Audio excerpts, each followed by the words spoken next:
What a beautiful day. The day after Christmas. A gorgeous, gorgeous day. I think we're having weather in the 70s. Y'all, I'm Diana Brienne, and I hope you had a wonderful, wonderful Christmas and wonderful holidays. And I'm getting ready to start my 5-mile run, walk, jog, sprint, and waddle. So come along with me.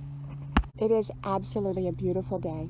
Absolutely beautiful. I don't think I could have picked a more beautiful day for the day after Christmas. I've got to thinking about when do I take my Christmas decorations down. Now, I know a lot of people wait until after Christmas to take their decorations down. And in the past, growing up, we didn't take our tree down till after Christmas or till after New Year's. And that was the tradition. You waited till after New Year's, and some people that I knew waited till I think it was like the 20th of January to take theirs down. And yet, recently, after my kids became adults, I began to take my tree down earlier and my decorations down earlier, kind of welcoming in the new year. So for me, I'm kind of welcoming in the new year I start early. I usually start about the day after Christmas, beginning the process of taking down my decorations. And usually by New Year's, they're all done. Sometimes I'll leave up like some little white lights for New Year's Eve. I used to do that. I don't know whether I'll do that this year or not. And yet I love it. I love taking it down during the week after Christmas, getting ready for the new year. When do you take down your Christmas lights and decorations? Do you take them down early, or do you take them down, later? So I love taking my Christmas decorations down, well, I would say between Christmas and New Year's. And it just gives me a feeling of a new beginning and a fresh start. And so today I'll probably begin to start to box up my decorations, and that way by New Year's Eve we're ready to celebrate, hopefully. I love the Christmas holidays, and I love the beauty of the holidays. It's just gorgeous. And yet I also love organizing and streamlining and all that. And so I've been boxing things up, just kind of streamlining everything. Boxing, and just labeling things. Now I plan on staying in my home forever. I'm just streamlining. Basically what I'm doing is going through things, and if it's junky stuff that nobody would want, it gets recycled or thrown away. If it's things that other people would want but I'm never going to use, I decide who they go to, who wants them, or I donate them. And so what I do is I label everything. Now, my husband came up with this great idea because we have photos in frames all over the house. And I love that. I love memories and photos and pictures and people I love. And yet I decided that I'm going to box a lot of those up, label them, and for specific people, such as my kids, or specific time periods, and simply streamline. And when I'm doing that, that way, it just makes everything more streamlined. And that's what I'm doing. It sounds, here I'm a person that's always bought, more. And now I'm a person who, in a sense, is downsizing. But I'm not moving. I want to stay in my home forever. And yet, over 60, I think simplification, because it makes life easier and smoother. And especially, you can see what you have. And so I think when you can see what you have, you often put focus on what you want to put focus on. When you clutter up your life, whether it's relationships, whether it's things, whether it's how you use your time, when you clutter it up, often what happens is you can't see the beauty, the real beauty that you have in your life sometimes. So I'm simplifying how I use my time. You know what I'm saying? I'm simplifying it so that I use my time wisely and smartly. And I don't want to be buried under a bunch of stuff. I want to simplify so that I can focus on what's really important. I love my husband's idea about taking things out of the frame and the pictures, scanning them on the computer so we have them on, you know, the cloud or whatever, but also then taking the photo from the frame, and it makes for a lot more room in the box when you don't have the frame. So now I see why a lot of thrift shops get a lot of frames, because probably people in their 60s like me are doing a lot of the same things, simplifying. And so I have a lot of things that I don't want to give away or donate, but I want for my kids. So I'm going to make up separate boxes with their names on it. And you know, in your 20s, it's still the time of growth and change, rapid change. And so I don't want to give them a lot of this stuff because they may lose it along the way. I mean, I lost a lot of things in my 20s by moving and changing and all that. And so I think, you know, labeling it, maybe when they're in their 30s, they'll open it and say, surprise from mom.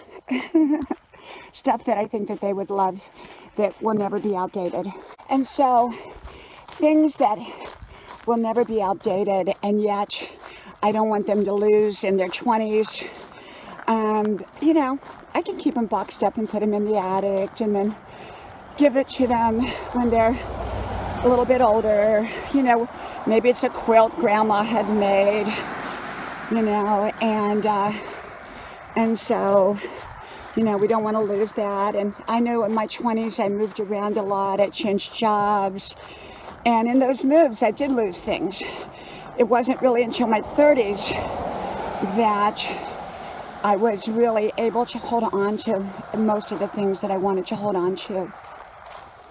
So in my 30s, you know, I was married, of course, and we moved around a lot, but I think in the 30s there's more of a solidarity, and in the 20s there's so much change that, and I think in the 20s sometimes also not all people value what they would value a little bit later, or maybe it doesn't mean so much in the 20s, but in the 30s it does begin to mean something. You know, that's just my opinion. And so, yeah, so I'm boxing up things for my kids, and, you know, and donating some things, and stuff that nobody would want. It either goes in the recycle bin or thrown away. And other stuff, you know, of course, I'm going to enjoy all the way through. And so the day after Christmas, my house is kind of messy because I have a lot of things pulled out. If you went into my bathroom, in my bedroom, I have everything pulled out of my closet. And I'm going through all my clothes. And I'm going through all my clothes in the attic as well, which I have a lot. And probably most of them, or half of them at least, I'm going to donate or give away. And then the rest of them I'll wear. I want to just have one closet full of clothes. I have a walk-in closet, so it'll be a big closet full of clothes. But I don't need excess. It's like, at this age, simplification over excess. Oh, I am back home, and I have to tell you what happened. Okay, this video was going to be quite a bit longer, and my camera froze. It absolutely froze. There was nothing I could do, even restarting it, doing everything, did not work. It did not work. And so I couldn't do any more video, and even when I got home it was frozen. So I'm going to have to start to use my other cameras and learn how to use those ones. And because this one is my older camera that I love and that I'm used to, and yet it froze. It was really interesting. It was sort of like energy. You know, I'm a very energy conscious person, and it just is as if for some reason my phone froze. And just completely froze up. And I've had situations where things freeze up, and it's like an energy thing, and then it's all goes back to normal. So it's back to normal right now, and yet I think it's probably time that I start to use some of my other cameras. Or at least learn how to use them. And so anyhow, this video was about simplification and simplifying my life, so that I can make way into my future. And I think when we clutter our lives up, sometimes what happens is that we clutter it up so much that it weighs us down and we can't move forward as easily. Whereas when we are uncluttered, and simplify our lives, often we pave the way for the future that is open to us. And so that's what I'm doing. I'm just simplifying, refining, organizing, boxing things up, labeling things, and it feels great. It feels absolutely great. And I'm doing this really in every area of my life, even with how I use my time, so that I can actually have more time to do more of the things that I want to do. And you name the area, and I'm kind of refining it. Like I talked about in another video called Refining My Way into 2022. It doesn't mean I'm changing things in any significant way. I'm just refining how I do things and how I go about things.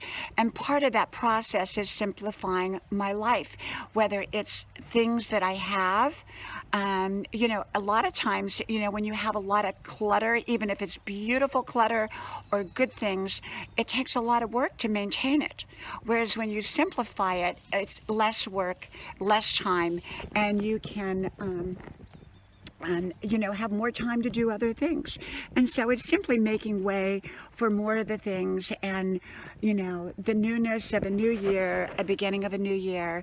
And so that's what I'm in the process of doing, and also taking down my decorations a little bit at a time. And like I said, everybody is different. I used to take them down after the beginning of the year. I know people that don't take them down until the middle of the month in January. I know someone that leaves their Christmas tree up all year long. It's whatever works for the person. It's just for me, I like to kind of use that week in between Christmas and New Year's as my way of kind of preparing and starting the new year by kind of streamlining this year everything, so that I'm just making my way into the new year. Well, from my house to yours, may God bless you. I hope you like, share, subscribe, and I hope to talk to you soon again. Bye-bye. And thank you for coming along with me.